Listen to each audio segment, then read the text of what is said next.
بسم اللہ الرحمن الرحیم۔ شروع اللہ کا نام لے کر جو بڑا مہربان نہایت رحم والا ہے۔ شاکر نیٹ ورک کی جانب سے آپ تمام دوستوں کو السلام علیکم۔ دوستوں، آپ اس ویڈیو کے ٹائٹل کو دیکھ کے سمجھ تو گئے ہوں گے کہ آج کی اس ویڈیو میں سورہ زحا پر بات ہوگی۔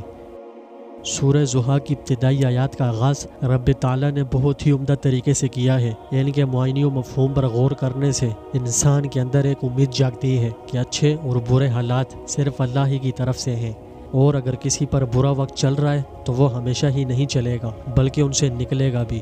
یہ تو صرف اللہ تعالیٰ کی طرف سے ایک آزمائش ہے، کیونکہ اللہ اپنے محبوب بندے کو ہر جگہ ہر گھڑی آزماتا ضرور ہے اور پھر ان سے نکالتا بھی ہے۔ حضرت ابراہیم علیہ السلام کی مثال لے لیجئے کہ کس طرح ان کی پوری زندگی آزمائشوں ہی میں گزری اور بڑے بڑے امتحان سے گزرنا پڑا، مگر اللہ تعالیٰ نے آپ علیہ السلام کو ہر موقع پر نجات بھی دی۔ یاد کیجئے جب ان کے والد سمیت پوری قوم اور بادشاہ وقت نمرود نے آپ علیہ السلام کو اللہ تعالیٰ کا سچا پیغام پہنچانے کی وجہ سے دہکتی ہوئی آگ میں ڈال دیا، لیکن باطل پرستوں کا یہ خطرناک منصوبہ آپ علیہ السلام کے قدموں کو ڈگمگا تک نہ سکا اور اللہ تعالیٰ نے انہیں آگ کی تکلیف سے نجات بخشی۔ پھر جب بڑھاپے کی عمر میں دعاؤں اور لاکھوں تمناؤں کے بعد حضرت اسماعیل علیہ السلام کی پیدائش ہوئی تو انہیں بہت چھوٹی سی عمر میں ہی اللہ تعالیٰ نے آپ علیہ السلام کو اپنے سے الگ کرنے کا حکم دیا، اور جب مدتوں بعد وہ ملے تو چند سال کی عمر میں حضرت اسماعیل علیہ السلام کو اللہ تعالیٰ نے اپنی بارگاہ میں قربان کرنے کا حکم دیا، لیکن یہاں بھی اللہ تعالیٰ نے آپ علیہ السلام کو سرفراز کیا۔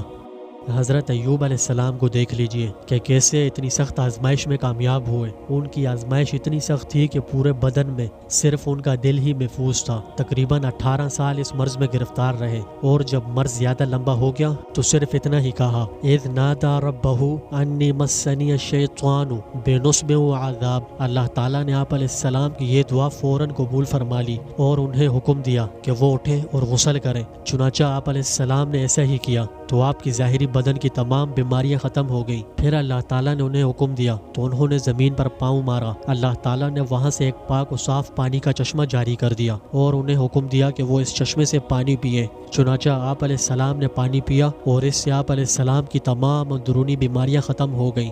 اسی طرح ہمارے پیارے نبی حضرت محمد صلی اللہ علیہ وسلم پر بھی کئی آزمائشیں آئیں، اور آپ علیہ السلام بہت ہی عمدہ طریقے سے ہر بڑی سے بڑی آزمائش پر پورا اترے۔ دوستوں، انبیاء اکرام علیہ السلام کے اوپر جس قدر بھی آزمائشیں اور امتحانات آئے وہ اس مختصر سی ویڈیو میں بیان کرنا ممکن نہیں۔ اگر آپ لوگوں کا تعاون رہا تو اس ٹاپک پر انشاءاللہ بہت جلد ویڈیو آ سکتی ہے۔ سورہ زحا بھی ایک امتحان کے موقع پر نازل ہوئی، اور وہ امتحان یا آزمائش حضور اقدس صلی اللہ علیہ وسلم پر تھی۔ دراصل جب وحی لانے میں حضرت جبرائیل علیہ السلام نے چند دن کا وقفہ کیا تو مشرکین نے یہ باتیں کہنی شروع کر دی کہ یقیناً محمد صلی اللہ علیہ وسلم کو ان کے پروردگار نے چھوڑ دیا۔ تو یہ باتیں سن کر آپ صلی اللہ علیہ وسلم غمگین ہو گئے، تو فوراً اسی وقت حضرت جبرائیل علیہ السلام سورہ زحا لے کر اترے، جس میں اللہ تعالیٰ نے فرمایا، آیت نمبر 3، ما ودعک ربک وما قلی، جس کا مفہوم ہے نہ آپ کے رب نے آپ کو چھوڑا اور نہ ہی وہ ناراض ہوا۔ دوستوں، اگر اس سورہ مبارکہ کے خلاصے کی بات کریں تو اس میں ہمیں یہی نظر آتا ہے کہ اللہ تعالیٰ کسی سے نفرت نہیں کرتا، اور دوسری بات، رات کتنی ہی تاریک کیوں نہ لگے اس کے بعد صبح ضرور آتی ہے، یعنی کہ حالات کتنے ہی زیادہ سخت اور پریشان کن کیوں نہ ہو وہ سدا ایسے ہی نہیں رہتے بلکہ ختم ہو جاتے ہیں۔ اسی بات کو سمجھانے کے لیے اللہ تعالیٰ نے یہ مثال دی ہے کہ چاہے رات کتنی ہی تاریک کیوں نہ لگے صبح ضرور آئے گی۔ اگر کوئی شخص کوئی بات، جگہ یا چیز کسی جگہ پر رکھ کر بھول جائے اور وہ یاد نہ آ رہی ہو تو اسے چاہیے کہ وہ باوضو کثرت سے سورہ زحا کی تلاوت کرے، انشاءاللہ بھولی ہوئی بات، جگہ یا چیز یاد آ جائے گی۔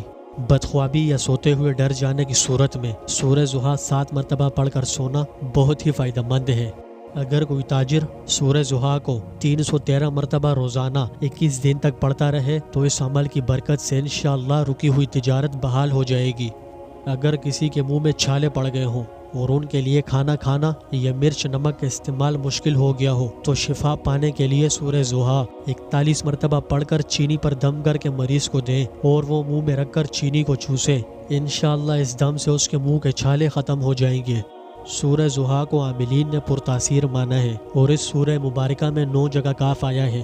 ملازمت کے حاصل ہونے کے لیے آپ نے کرنا یہ ہے کہ نماز فجر کے بعد وہیں بیٹھ کر اس سورہ مبارکہ کو اس طرح پڑھیں کہ جب بھی کاف آئے تو اس کے ساتھ آپ نے یا کریمو 9 مرتبہ پڑھنا ہے۔ مثال کے طور پر ما ودعک، یہاں اس کاف کے ساتھ یا کریمو 9 مرتبہ پڑھیں، یعنی کہ ما ودعک یا کریمو یا کریمو یا کریمو، اسی طرح 9 مرتبہ پڑھیں اور ہر کاف کے ساتھ پڑھتے جائیں۔ یہ عمل آپ نے صرف 9 دن تک کرنا ہے۔ اللہ کے فضل و کرم سے ملازمت مل جائے گی۔ اگر خدا نخواستہ ملازمت نہ ملے تو یہ عمل یعنی کہ یا کریمو 18 مرتبہ پڑھیں، اور اگر پھر بھی ملازمت نہ ملی تو 27 مرتبہ پڑھیں۔ بفضل خدا شرطیہ ملازمت مل کے ہی رہے گی۔